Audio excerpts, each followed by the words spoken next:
एक बार भगवान हनुमान जी अपने भक्तिपूर्ण मन के साथ भगवान राम के पास बैठे थे। मन में एक गहरा प्रश्न था जो वे वर्षों से सोच रहे थे। उन्होंने राम जी से विनम्रता से पूछा, श्री राम, संसार में बहुत से दान होते हैं, धन, वस्त्र, भोजन और बहुत कुछ, पर क्या आप मुझे बताइए कि सबसे बड़ा दान कौन सा होता है जो वास्तव में इंसान के जीवन को बदल दे। भगवान राम ने हनुमान जी की इस जिज्ञासा को देखकर प्यार से मुस्कुराते हुए कहा, हनुमान, ये जानना बहुत जरूरी है। मैं तुम्हें एक ऐसी कहानी सुनाता हूं जो इस सवाल का जवाब बिल्कुल साफ कर देगी। इस कथा को ध्यानपूर्वक और मन लगाकर सुनना। एक समय की बात है, किसी नगर में एक राजा राज्य करता था। वह राजा बहुत ही बलशाली, वीर और अत्यंत बुद्धिमान था। साथ ही वह धर्मपरायण और दयालु स्वभाव का भी था। उसकी रानी भी संस्कारी और अत्यंत धार्मिक स्वभाव की थी। दोनों पति पत्नी भगवान भोलेनाथ के परम भक्त थे। वे दोनों प्रतिदिन शिवजी के मंदिर जाकर उनकी पूजा अर्चना करते थे। यह उनका रोज का नियम था। राजा अपने राज्य को धर्मपूर्वक चला रहा था। ऐसे ही दिन बीतते रहे और राजा की उम्र ढलती जा रही थी। मित्रों, उनके विवाह को कई वर्ष हो चुके थे, लेकिन उस राजा को कोई संतान नहीं थी। हालांकि राजा इस बात को लेकर अधिक चिंता नहीं करते थे। वह निश्चिंत होकर अपनी प्रजा के सुख दुख का ध्यान रखते थे और प्रजा भी उन्हें अत्यधिक प्रेम और सम्मान देती थी। एक दिन की बात है, राजा अपनी पत्नी के साथ भगवान शिव जी के मंदिर की ओर जा रहे थे। तभी अचानक उन्होंने देखा कि सामने वाले घर में एक स्त्री झाड़ू लगा रही है। जब राजा और रानी उस स्त्री के घर के पास से गुजरे तो वह स्त्री उन्हें देखते ही अपना चेहरा फेरकर तेजी से घर के अंदर चली गई। उसका ऐसा व्यवहार देखकर राजा और रानी को बिल्कुल भी अच्छा नहीं लगा। परंतु राजा उस समय अपनी रानी के साथ पूजा करने के लिए मंदिर जा रहा था, इसलिए उन्होंने उस स्त्री से कुछ नहीं कहा और सीधे मंदिर पहुंचकर भगवान शिव की पूजा अर्चना की। पूजा के बाद राजा अपनी रानी के साथ वापस महल लौट आए। महल पहुंचते ही राजा ने अपने एक सैनिक को बुलाया और उसे आदेश दिया, तुम जाओ और नगर के बाहरी क्षेत्र में रहने वाली उस स्त्री को महल में ले आओ। ध्यान रखना, तुम उसे कुछ भी मत बताना कि क्यों बुलाया गया है, बस उसे हमारे पास ले आओ। भगवान राम कथा सुनाते हुए आगे कहते हैं, राजा का आदेश पाते ही वह सैनिक तुरंत उस महिला के घर पहुंचता है। फिर वह सैनिक उस स्त्री के घर के दरवाजे पर खटखटाता है। जब वह महिला दरवाजा खोलती है तो सामने राजा का सैनिक खड़ा देखकर वह हैरान हो जाती है और पूछती है, क्या हुआ, आप मेरे घर पर क्यों आए हैं? उस महिला की बात सुनकर सैनिक कहता है, चलो मेरे साथ, महाराज ने तुम्हें राजमहल में बुलाया है, उन्हें आपसे कुछ पूछना है। यह सुनकर महिला अपने मन में सोचती है कि आखिर महाराज का आदेश है, इसे ठुकराया तो नहीं जा सकता, मुझे राजदरबार में जाना ही होगा। उसके बाद वह सैनिक उस स्त्री को लेकर महल पहुंच जाता है। महल में पहुंचकर वह महिला राजा को प्रणाम करती है और कहती है, हे महाराज, आपने मुझे अचानक महल में क्यों बुलाया है? क्या मुझसे कोई गलती हो गई है?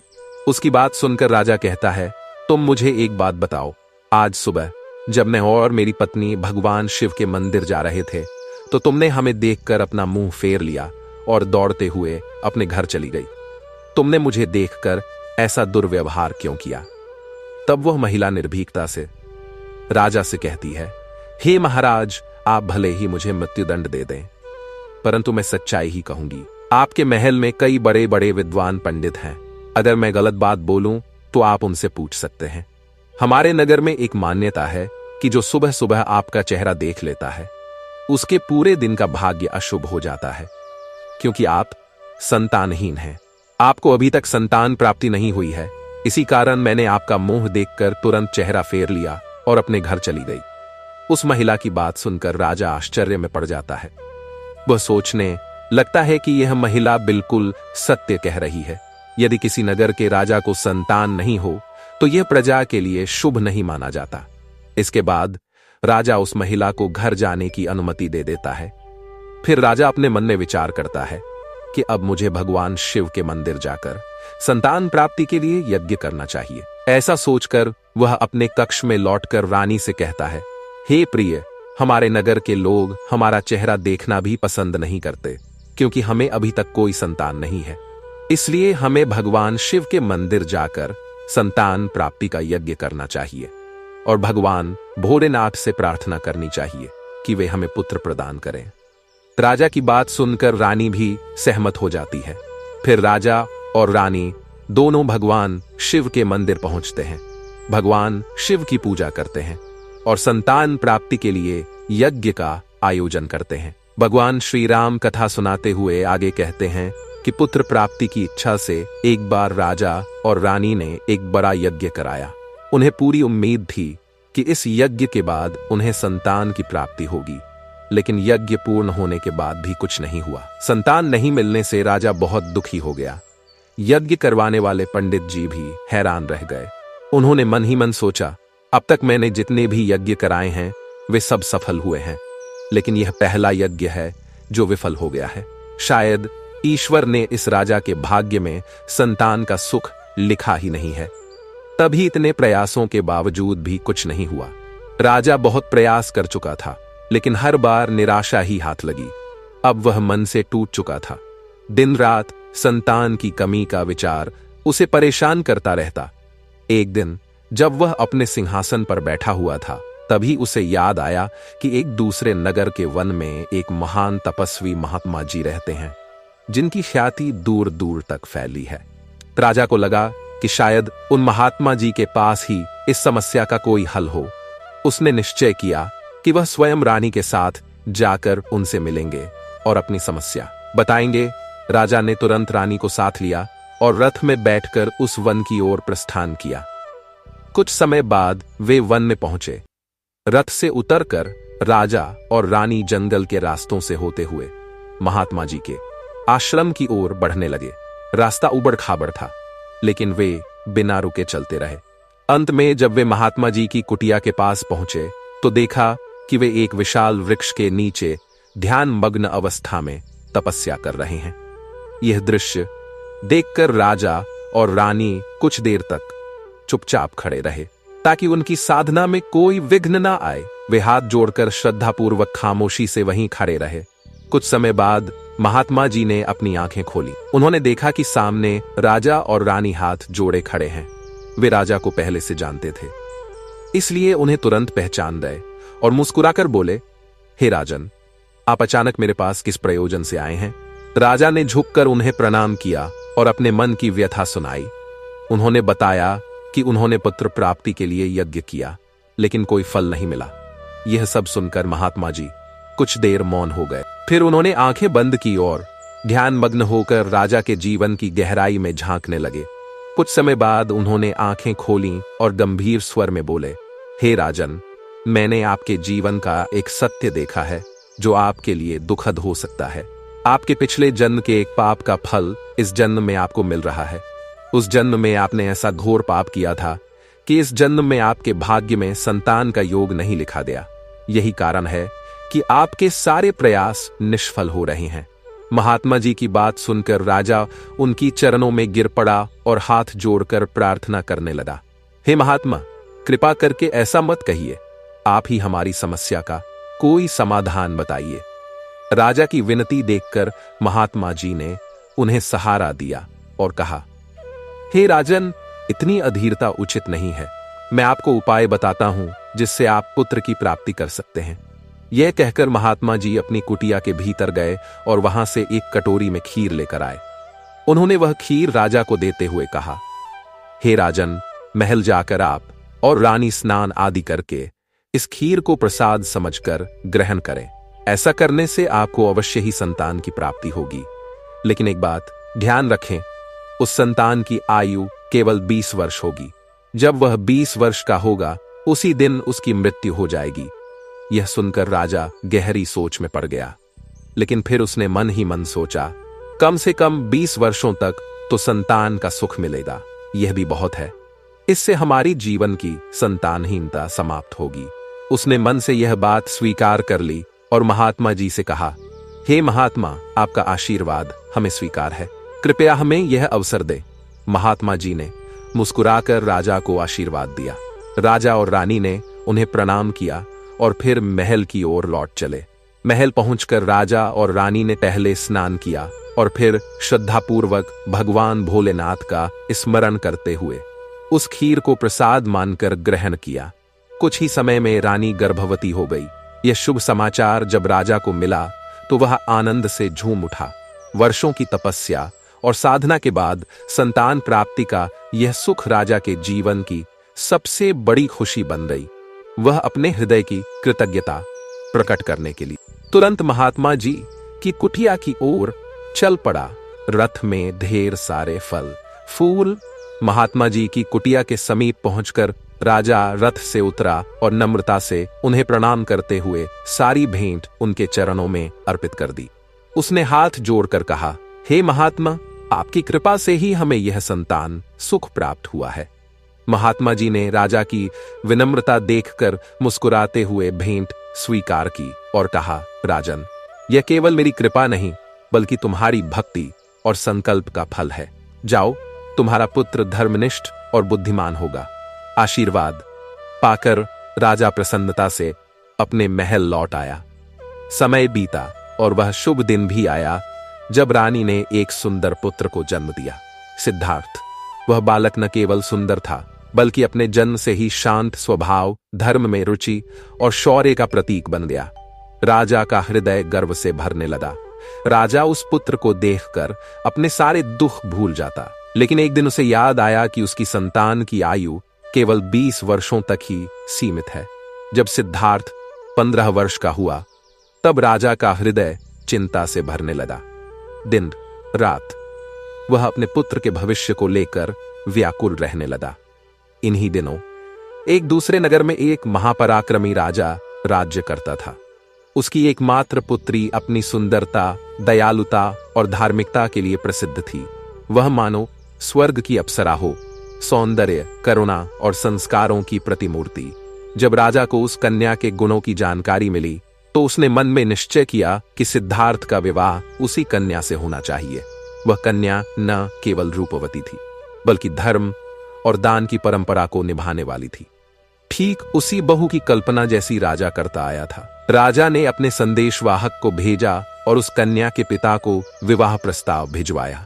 दूसरे नगर के राजा ने प्रस्ताव को बड़े ध्यान से सुना। उसे यह ज्ञात था कि सिद्धार्थ की आयु सीमित है, लेकिन यह भी जानता था कि वह अत्यंत धर्मात्मा और योग्य है। वह सोचने लगा, यदि विवाह के बाद मेरी पुत्री को संतान प्राप्त हो गई तो उनका वंश आगे चलता रहेगा। उसने यह प्रस्ताव सहर्ष स्वीकार कर लिया। शुभ मुहूर्त में सिद्धार्थ और राजकुमारी का विवाह धूमधाम से संपन्न हुआ। विवाह के पश्चात राजकुमारी अपने नए घर में भी वैसी ही बनी रही। हर दिन सुबह दरवाजे पर बैठकर वह जरूरतमंदों को अपने हाथों से अन्न दान करती। उसके इस सेवा भाव से महल के सभी लोग उसे आदर की दृष्टि से देखने लगे। धीरे धीरे समय बीत रहा था और हर गुजरते दिन के साथ सिद्धार्थ की उम्र भी बढ़ती जा रही थी। राजा और रानी मन ही मन बहुत चिंतित रहते थे, क्योंकि उन्हें याद था कि महात्मा जी ने भविष्यवाणी की थी कि सिद्धार्थ की उम्र सिर्फ 20 साल होगी। यह दुखद सच सिर्फ राजा और रानी जानते थे। उन्होंने यह बात किसी और को नहीं बताई ताकि महल में कोई चिंता का माहौल न बने। जैसे जैसे सिद्धार्थ की उम्र 20 साल के करीब पहुंच रही थी, राजा और रानी के दिल की धड़कनें तेज हो जाती थीं। वे अपने पुत्र के प्रति इतना प्रेम करते थे कि चिंता को दूर नहीं कर पा रहे थे। मित्रों, वह दिन भी आ गया जब सिद्धार्थ के जीवन में केवल 3 दिन बचे थे। राजा और रानी का दिल बहुत भारी था। राजा बार बार सोचता था, अब मैं क्या करूं? मेरा पुत्र 3 दिन बाद मुझसे हमेशा के लिए दूर हो जाएगा। क्या कोई ऐसा उपाय है जिससे मैं उसे बचा सकूं? रानी भी इस दुख में डूबी थी और हर पल अपने बेटे के जीवन की चिंता करती रहती थी। उनके इस पुत्र प्रेम ने उन्हें बीमार कर दिया था। वे दोनों इतने दुखी थे कि अब खाना पीना भी छोड़ दिया था। पर वे अपनी पीड़ा को किसी के सामने जाहिर नहीं करते थे, क्योंकि नहीं चाहते थे कि महल में कोई दुख का माहौल बने। फिर वह अंतिम दिन भी आ पहुंचा। वह दिन जब सिद्धार्थ की उम्र पूरी होनी थी और उसकी मृत्यु होनी थी। जैसे ही सुबह हुई, राजा और रानी भगवान भोलेनाथ के मंदिर में बैठकर पूजा करने लगे। वे भगवान से प्रार्थना करने लगे, हे प्रभु, कृपया हमें इस दुख को सहने की शक्ति दीजिए। हम जानते हैं जो लिखा होता है उसे कोई बदल नहीं सकता, पर हमारे लिए यह समय बहुत कठिन है। उसी समय राजकुमार सिद्धार्थ की पत्नी अपने दैनिक धर्म कर्म में व्यस्त थी। वह भूखे और गरीबों को भोजन करा रही थी, पक्षियों को दाना डाल रही थी और जरूरतमंदों की मदद कर रही थी। उसे अपने पति की आयु के बारे में कुछ पता नहीं था, इसलिए वह पूरी निश्चिंतता से अपने काम में लगी हुई थी। उधर यमलोक में धर्मराज ने देखा कि आज राजकुमार सिद्धार्थ की मृत्यु का दिन है। उन्होंने अपने 2 प्रमुख दूतों को बुलाया और आदेश दिया, तुम दोनों जल्दी से धरती पर जाकर सिद्धार्थ के प्राण लेने का इंतजार करो। ध्यान रहे कि उसकी मृत्यु एक खास वजह से होगी। वह तभी होगी जब एक सांड उसे पीछे से ठोकर मारेगा, तभी उसके प्राण हमारे पास आ सकेंगे। धर्मराज के आदेश के बाद दोनों यमदूत धरती पर आ गए। उसी समय एक सांड धर्मराज की माया के प्रभाव से महल के सुंदर बगीचे में घुस आया। वह बगीचा वही था जहां राजकुमार सिद्धार्थ रोज टहलने आते थे। सांड वहां घास चरने लगा और यमदूत बगीचे के द्वार के पास खड़े होकर सब कुछ देख रहे थे। कुछ समय बाद राजकुमार सिद्धार्थ बगीचे में टहलने आए। उन्हें उस सांड का पता नहीं था। वे अपने विचारों में खोए हुए थे। यमदूत सोच रहे थे, अब बस कुछ ही समय बाकी है जब यह सांड उसे पीछे से ठोकर मारेगा और हम उसके प्राण लेकर चले जाएंगे। इसी बीच एक दूसरे नगर में एक निर्धन ब्राह्मण रहता था, जिसकी एक बेटी थी। उसका विवाह हो चुका था, लेकिन उसका पति बहुत दुष्ट था। वह शराब पीता था, जुआ खेलता था और अपनी पत्नी को मारता पीटता भी था। उसकी इस बुरी आदत की वजह से वह ब्राह्मण की बेटी बहुत दुखी और पीड़ित रहती थी। वह गरीब ब्राह्मण की बेटी अपने पति के साथ कुछ समय रहने के बाद गर्भवती हो गई। एक दिन पति के मारपीट करने से तंग आकर वह अपने मायके चली आई। वह अपने पिता से आंसू भरी आंखों से कहती है कि अब वह उसके साथ नहीं रह सकती, क्योंकि पति रोज उसे मारता पीटता है और अपमानित करता है। वह अपने इस कष्ट से तंग, उसका पिता बहुत बूढ़ा हो चुका था और उसकी कमाई का कोई ठोस साधन नहीं था, इसलिए उसे रोज शहर के घरों में भिक्षा मांगनी पड़ती थी ताकि परिवार का पेट भर सके। उसकी बेटी के गर्भकाल पूरा होने पर उसने एक सुंदर पुत्र को जन्म दिया, लेकिन प्रसव के बाद उसकी भूख बहुत बढ़ गई थी। वह अपने पिता से भोजन मांगने लगी। दुर्भाग्यवश उस दिन उसके पिता भिक्षा मांगने निकले थे, लेकिन किसी ने उसे भोजन नहीं दिया। भूखे प्यासे वृद्ध ब्राह्मण को खाली हाथ लौटना पड़ा। उसकी बेटी बहुत व्याकुल हो गई, क्योंकि उसे 3 दिन से कुछ भी नहीं मिला था। जब पिता घर लौटा तो उसने अपनी बेटी को सांत्वना देते हुए कहा कि वह दूसरे नगर जाकर राजा के महल के सामने भिक्षा मांगेगा और कुछ भी मिला तो उसे लेकर आएगा। इसी बीच राजकुमार सिद्धार्थ की पत्नी, जो रोज गरीबों को भोजन कराती थी, उस दिन अपने बीमार सास ससुर की देखभाल में लगी हुई थी, इसलिए गरीबों को खाना नहीं दिया था। लेकिन उसने अपने पति के लिए भोजन बनाया था। जब वृद्ध ब्राह्मण महल के द्वार पर आया और भोजन मांगने लगा तो राजकुमार की पत्नी को उस पर दया आई। उसने सोचा कि वह अपने पति के लौटने तक वह भोजन इस भूखे ब्राह्मण को दे देगी और बाद में नए भोजन की व्यवस्था करेगी। इसलिए उसने उस भोजन की थाली उसे दे दी। ब्राह्मण जल्दी से भोजन लेकर अपने घर पहुंचा, जहां उसकी बेटी 3 दिनों से भूखी थी। उसे भोजन देखकर उसकी आत्मा तृप्त हो गई और उसने महारानी के पति की लंबी आयु और सौभाग्य की कामना की। वहीं राजकुमार सिद्धार्थ जब बगीचे से लौट रहा था तो यमदूत उसके प्राण लेने के लिए तैयार थे। वे सोच रहे थे कि जैसे ही एक सांड उसे पीछे से ठोकर मारेगा, वे उसे यमलोक ले जाएंगे। लेकिन तभी 2 देवदूत प्रकट हुए और अपनी शक्ति से सांड को बेहोश कर दिया। सांड हिल भी नहीं पा रहा था। यह सब उस वृद्ध ब्राह्मण की बेटी के आशीर्वाद की वजह से हुआ था। भोजन पाने के बाद अपने मन से आशीर्वाद दिया था। यमदूत और देवदूतों के बीच बहस और युद्ध हुआ, जिसमें यमदूत हार गए और वापस यमलोक लौट गए। यमराज को जब इस बात की जानकारी मिली तो वे पृथ्वी लोक पर आए और खुद राजकुमार के प्राण लेने की कोशिश करने लगे। लेकिन देवदूतों ने उन्हें समझाया कि आशीर्वाद और दान की शक्ति इतनी बड़ी है कि इसे तोड़ा नहीं जा सकता। इसलिए यमराज ने राजकुमार की आयु 100 वर्ष कर दी। इस प्रकार एक भूखे को दिया गया भोजन राजकुमार की मृत्यु को टालने वाला कारण बना। यही वजह है कि कहा जाता है, अन्नदान सबसे बड़ा दान होता है, क्योंकि किसी भूखे को भोजन देने से बड़े पुण्य प्राप्त होते हैं। हनुमान जी ने राम जी की यह कहानी बड़े मन से सुनी और समझा कि सिर्फ धन दौलत या वस्तुएं देने से बड़ा दान वह होता है जो किसी भूखे गरीब या जरूरतमंद को भोजन देना है। यह दान इतने बड़े पुण्य का कारण बनता है कि वह जीवन बचा सकता है और भगवान भी उसकी रक्षा करते हैं। तब से हनुमान जी ने भी सच्चे दिल से दूसरों की मदद करना शुरू कर दिया और राम जी के बताए रास्ते पर चलने का संकल्प लिया।